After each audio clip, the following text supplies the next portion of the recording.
Roblox is crazy, with the games now looking like they've been made by a AAA team, or play in a way that make you think, this is Roblox? The baby game. What the fuck? Yes, after so many years of ups and downs, Roblox has officially reached the pinnacle of the gaming world, with the game, Grow Your Garden. That's a big ass mango. What? So why not look back at the classic Roblox games that have maybe shaped your and my past with a little spooky twist, with all the classic games we're looking at today being scary games.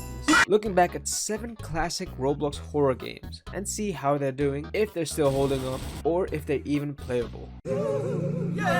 One of the first Slenderman games ever made, Stop It Slender 2 might be the originator of the asymmetrical multiplayer horror genre, being made in July 2010, which is actually 2 years before the first Slenderman game as well, by the way, which is kind of crazy to think about. It's not only the first Dead by Daylight type of game, it's the first Slenderman game as well. Low-key kind of crazy lore here, by the way. But going back to the game, you have the survivors that are trying to obtain 8 pages, and Slenderman that's trying to kill them before they do that. And he does that by looking at you. But at the start, he barely does any damage, making him a minor nuisance. Start doing this. I'm gonna start doing this.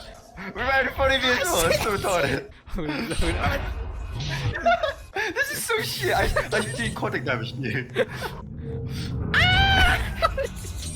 Bro, this is so shit. You just turn around. You just did it in front of me again. But the more pages you get, the more dangerous he becomes, just like in the game, dealing way more damage. Oh, I got 80%. I'm about to die. Unfortunately, like the other Roblox games I played so far, this game is pretty much dead, and there's 2 main reasons for this. First one, Slenderman is old, but not like old enough in the sense that people want to see him back.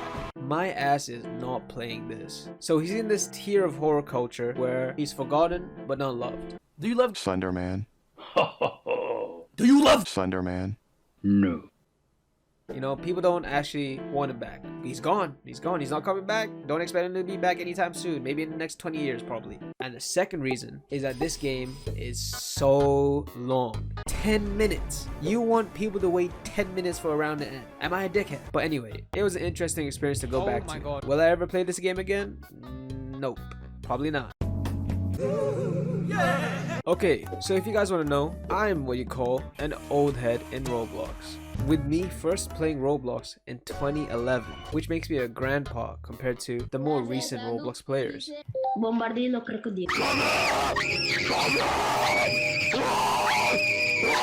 But this game was released even earlier than I was playing. This is something my ancestors played. So when I hopped into the game, I had no idea what I was going to go through. And when I did, I realized something. This game is ass. It's basically those haunted attractions where you walk around seeing scary stuff such as dead people. My god. Someone died here. Ghosts and text. Nothing really of note happens in this game. You have a fake flashlight, a fake sword, and a button to end your life. While walking around trying to escape, I finally reached the final place, facing the boss of the game, Jason. Oh my god, it's a Forsaken reference! Forsaken reference! And escape this high-key shitty game.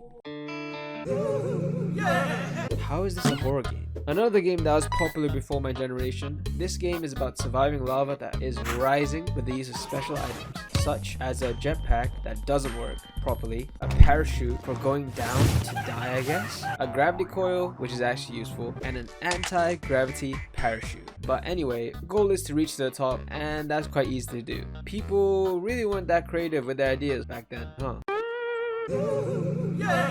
Yeah, maybe my choices for games weren't the best. But anyway, another classic game that was popular at the start of Roblox itself. The Haunted Mansion is a game. That's it. I have nothing else to say about this. Literally nothing works. Oh, that's cool. Now this is a real game. Something my past sense remembers fondly. Terror in Bikini Bottom. Wait, what is this? Where's SpongeBob? Where's Sandy? Patrick? Mr. Krabs? Squidward? No way. They're calling the Krusty Krab Diner? Yeah, Terror in Bikini Bottom was a game where zombies had overrun the Bikini Bottom. Self-explanatory, the title really. Survivors aka you were able to luckily reach the safe haven that is known as Sandy's house. Now, with time to recover from the losses, you and others gear up to take care of the zombie problem. Killing zombies, exploring the town, and getting new weapons after killing more zombies. As you can see, with a game that has a goal, made this game super popular and loved. People used to play this game so much, but Nickelodeon saw that and said, hey, they're using our intellectual property, and swang that banhammer down and killed the game, making millions of people sad that such a fun game was removed from the world. But in 2023, the creator of Terror in Bikini Bottom released a version of the game that had zero SpongeBob references, which is the game I'm playing right now, and it's called Untitled Zombie Game. But without the zombie SpongeBobs, it just doesn't feel the same anymore.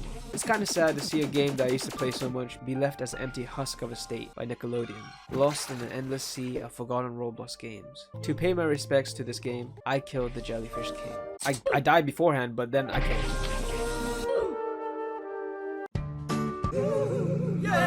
The only game that is still alive, with the game having around 4,000 players, survive and kill the killers in Area 51, was made in 2014 as a game where you went around Area 51 killing creepy pastors and scary people. With a stick like that, you think this game would die like the others or get hit with copyright strikes, but somehow, with multiple updates and the luck of not getting a predator missile strike hitting them, this game has survived and thrived in the Roblox sphere. When you start up the game, it gives you a choice with multiple game modes, such as Infection Mode or Boss Rush, where you fight bosses specifically made for the game.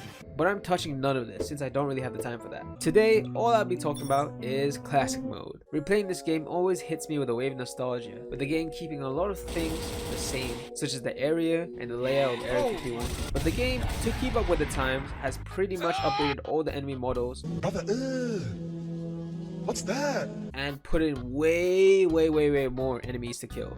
Back then they only had like 4, now they have like over 30. They also added a Pack-a-Punch machine, which is cool, and unlike the other games, this is the most fun I've had so far. It was fun to explore around, do some puzzles, and kill different creepypastas and bosses with weapons I found around the base. I'll give this game a thumbs up. So, back in the day, if you were poor, you wouldn't have the facilities to play the best game mode of all time on Call of Duty, which was zombies. Something everyone wanted to play back then. So, the people in Roblox decided, why not make our own version of it? And they did that, ripping the images of the guns from the games and making a one-for-one worse version of the game. Almost every map was made, so if you ever wanted to play it, you could. However, now in the present, most of these original games are just straight up broken, not letting you even get into the game. The only one that did was this version of the game, which copies the Call of Duty Black Ops 2 zombies map, The Town. I load in, get ready, and shoot the zombies. Yep, my gun does no damage. Okay, well that sucks. Well, that's 7 classic horror games you old heads might have remembered, or you little jits might now know about. One thing I have to say now is, maybe the new games that are available aren't so bad after all.